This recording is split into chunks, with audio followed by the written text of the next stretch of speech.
জয় সচি নন্দন জয় গৌর হরে নিত্যানন্দ প্রাণ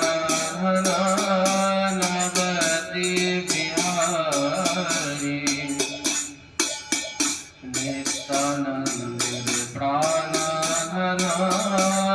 নবদ্বীপ বিহারী সুখদায়ক হে জয় জয় প্রাণ সখী জয় জয় প্রাণ সখী প্রণত সকল সুখদায়ক হে জয় দায়ক হে। এইরূপ কীর্তন তিনি লিখেছেন, মহাপ্রভুর উদ্দেশ্যে কীর্তন লিখেছেন। তাই এখানে কি বলছেন? স্বল্প পুণ্যবাদান, স্বল্প পুণ্য ব্যক্তিগণের মহাপ্রসাদের প্রতি তার স্বীকৃতি হয় না, ভগবত দর্শন করে সে ভগবানকে জানতে পারে না। এই জন্য জানবে যারা ভগবত দর্শন করে, বৈষ্ণব দর্শন করে চিনতে পারে না, তারা জগতে এখনো আসবে, এখনো জগতের মাঝে পাপ পুণ্য সবকিছু ভোগ করতে হবে। জগতের যত কষ্ট, জগতে আসলে কেউ সুখে থাকে না।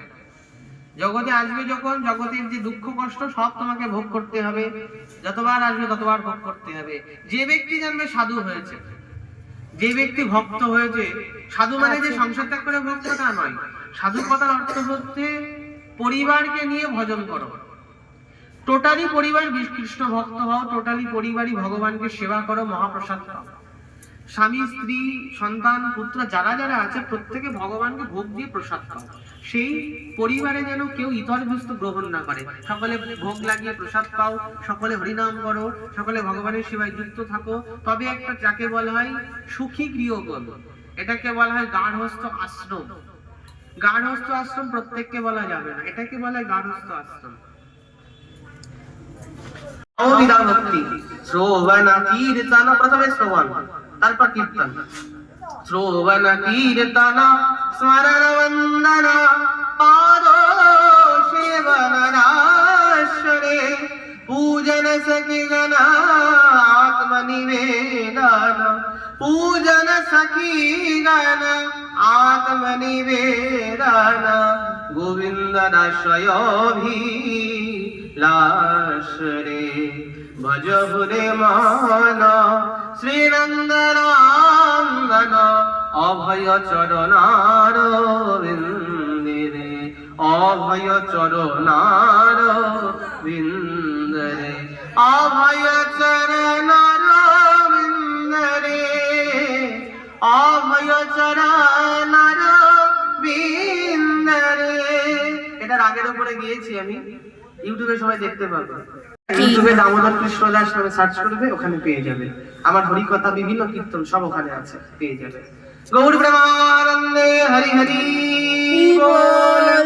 ওম নমঃ ভগবতে বাসুদেবায়, ওম নমঃ ভগবতে বাসুদেবায়, ওম নমঃ ভগবতে বাসুদেবায়। হৃদয় গৌর প্রেমানন্দে হরি হরি বল। হরে কৃষ্ণ। আমি তোমরা কৃপা করে দেহ যুগল চরণার,